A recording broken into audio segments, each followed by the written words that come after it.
So cultural change is the topic I want to talk about today.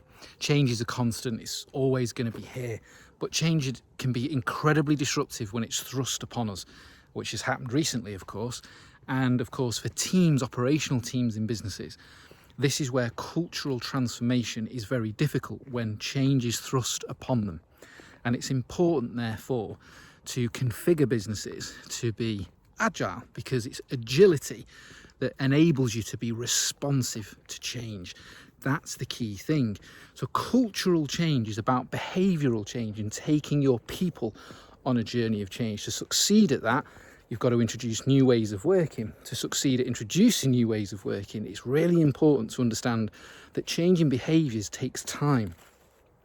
One thing that businesses miss quite often, in my experience, is for the leadership, senior leadership, to go what I call all in, which simply means that leadership are trained at the same pace, in the same way, on the same workshops, by the same people, by the same management consultants as everybody else in the business. And very often executive teams tend to step back away from that, and you shouldn't. You've got to lead through it. You've got to be going through it as well. Now, in a few days this week,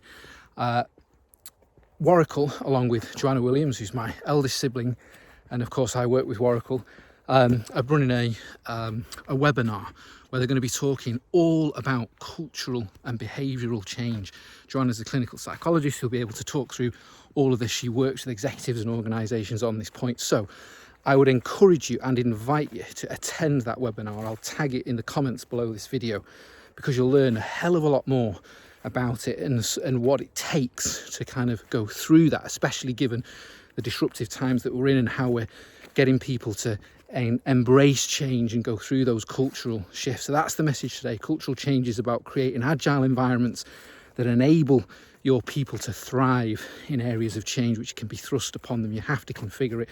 But get onto the old webinar, because I'm sure it'll be, well, I know it'll be fantastic. And I'll pop the link in the comments below, and I'll be back again tomorrow.